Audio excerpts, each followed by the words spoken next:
ये तस्वीरें आज की हैं। आज बांग्लादेश में हाहाकार मचा हुआ है। आज बांग्लादेश तितर बितर नजर आ रहा है।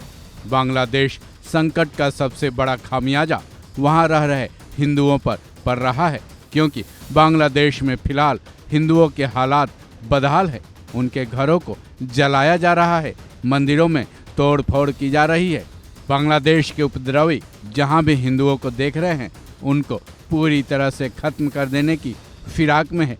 मीडिया रिपोर्ट्स के मुताबिक शेख हसीना ने जब से बांग्लादेश छोड़ा है, उसी वक्त से वहां के हिंदुओं पर हमले शुरू हो गए थे, जो कि अभी भी जारी है। उपद्रवियों ने एक नहीं, दो नहीं, बल्कि 27 उन जिलों पर जमकर हमला बोला है, जहां हिंदू काफ़ी ज़्यादा संख्या में निवास करते हैं। हालात तो ये हैं कि लाउड स्पीकर पर अनाउंस करने के बाद हिंदुओं पर हमले किए जा रहे हैं। जहां तक मंदिरों की बात है, बांग्लादेश में उपद्रवियों ने कई मंदिरों पर भी हमले किए हैं, लेकिन ये जान लीजिए, ये पहली बार नहीं हुआ है।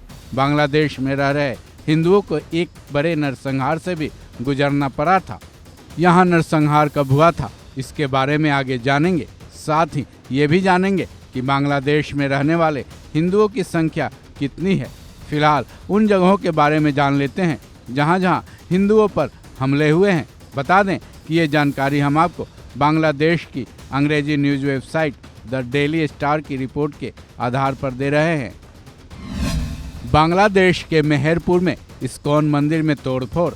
बांग्लादेश के चटगांव में 3 मंदिरों पर फिलहाल खतरा तो है, लेकिन अभी वो सुरक्षित है। बांग्लादेश के शरीयतपुर के धानुका मानसा मंदिर में भीड़ ने उपद्रव काटा। बांग्लादेश के दिनाजपुर में शमशान घाट में तोड़फोड़ की गई।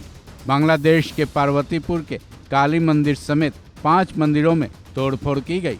बांग्लादेश के बीरमपुर में दिलीप कुंडू के घर में तोड़फोड़ की गई थी। बांग्लादेश के बोचागंज में कई हिंदू परिवारों के साथ आगजनी करने की कोशिश की गई। बांग्लादेश के पटुआ खाली में कुआकाटा मंदिर और हिंदुओं पर हमला किया गया। बांग्लादेश के बारिशाल के गौरीनंदा में हिंदुओं के दुकानों में लूटपाट की गई। साथ ही एक महिला टीचर के घर में घुसकर उन पर हमला किया गया। बांग्लादेश के कटपट्टी चौक बाजार और बाजार रोड में जमकर उपद्रव किया गया। बांग्लादेश के हाथीबंधा के पूर्व सुदुर्बी में 12 हिंदुओं के घरों में आगजनी की गई। बांग्लादेश के पंचगढ़ में कई हिंदुओं के घरों में तोड़फोड़ की गई। बांग्लादेश के कालीगंज के चंद्रपुर में 4 हिंदुओं के घरों में जमकर लूटपाट की गई। यहाँ के दिनाजपुर टाउन में 10 हिंदुओं के घरों पर हमले किए गए हैं। बांग्लादेश के खानसामा में 3 हिंदुओं के घरों पर जमकर हमला किया गया है। बांग्लादेश के किशोरगंज में 2 हिंदुओं के घरों को आग के हवाले कर दिया गया। यहाँ के जाशोर में 22 दुकानों में लूट की गई और घरों में भी जमकर तोड़फोड़ की गई है। बांग्लादेश के रेल बाजार हाट में मंदिरों में तोड़फोड़ की कोशिश की गई। ये आंकड़े बांग्लादेश के कई अखबारों की रिपोर्ट्स के आधार पर भी बताए गए हैं। हालांकि माना यह भी जा रहा है कि बांग्लादेश की मीडिया ने जो आंकड़े पेश किए हैं, असल में उनकी संख्या और बदहाली की स्थिति उससे कहीं भी ज़्यादा है। अब सवाल ये है कि बांग्लादेश में हिंदुओं की आबादी कितनी है। चलिए उस पर भी एक नज़र डाल लेते हैं।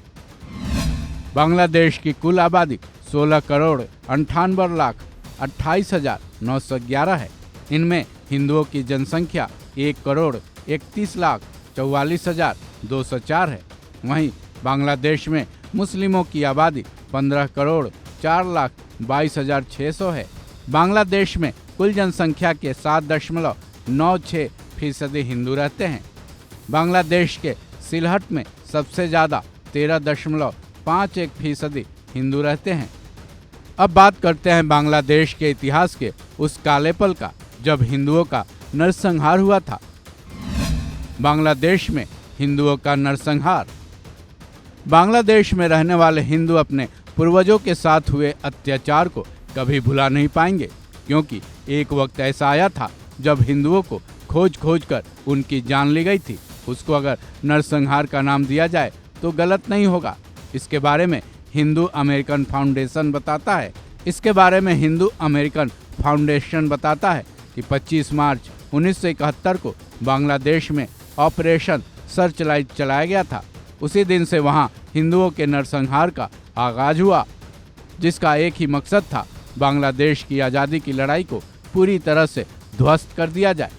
हिंदू अमेरिकन फाउंडेशन की रिपोर्ट के मुताबिक पाकिस्तान की सेना ने ऑपरेशन सर्चलाइट के तहत हिंदू घरों और हिंदू गांवों को टारगेट करना शुरू कर दिया।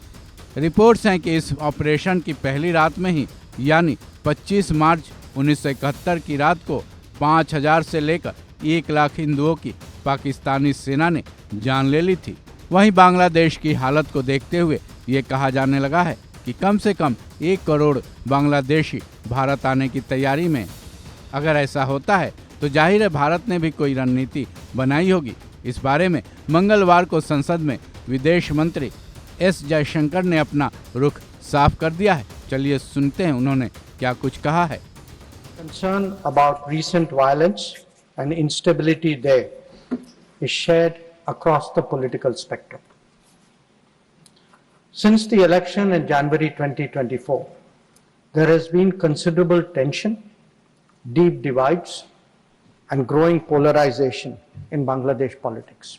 The agitation at this stage coalesced around a one-point agenda, that is that the Prime Minister, Sheikh Hasina, should step down.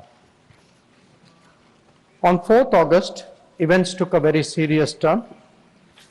Attacks on the police, including police stations and government installations, intensified even as overall levels of violence greatly escalated.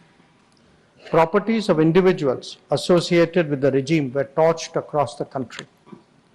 What was particularly worrying was that minorities, their businesses and temples also came under attack at multiple locations. The full extent of this is still not clear. Sir, on 5th August, demonstrators converged in Dhaka despite the curfew. Our understanding is that after a meeting with leaders of the security establishment, Prime Minister Sheikh Hasina apparently made the decision to resign. At very short notice, she requested approval to come for the moment to India. We simultaneously received a request for flight clearance from Bangladesh authorities. She arrived yesterday evening in Delhi. The situation in Bangladesh, sir, is still evolving. The Army Chief, General Waqar-uz-Zaman, addressed the nation on 5th August. He spoke about assuming responsibility and constituting an interim government. We are in close and continuous touch with the Indian community in Bangladesh through our diplomatic missions. There are an estimated 19,000 Indian nationals there, of which about 9,000 are students. The bulk of the students, however, have already returned to India in the month of July on the advice of the High Commission. In terms of our diplomatic presence, in addition to the High Commission in Dhaka, we have assistant High Commissions in Chittagong, Rajshahi, Khulna and Sylhet. It is our expectation that the host government will provide the required security protection for these establishments. We look forward to their normal functioning once the situation stabilizes. Chairman, sir, we are also monitoring the situation with regard to the status of minorities. There are reports of initiatives by various groups and organizations to ensure their protection and well-being. We welcome that, but will naturally remain deeply concerned till law and order is visibly restored. Our border guarding forces have also been instructed to be exceptionally alert in view of this complex situation. बहरहाल बांग्लादेश में तख्ता पलट हो जाने और शेख हसीना का अपना देश छोड़ देने के बाद वहां के हिंदू अभी भी डेंजर में ही नजर आ रहे हैं। उम्मीद है जल्द ही वहां के हालात ठीक होंगे और हिंदुओं को निशाना बनाया जाना बंद किया जाएगा। इसके लिए केवल बांग्लादेश के हिंदू ही नहीं बल्कि सभी भारतवासी भी दुआ कर रहे हैं। इस खबर में बस इतना ही। बाकी अपडेट्स के लिए जुड़े रहें वन इंडिया हिंदी के साथ।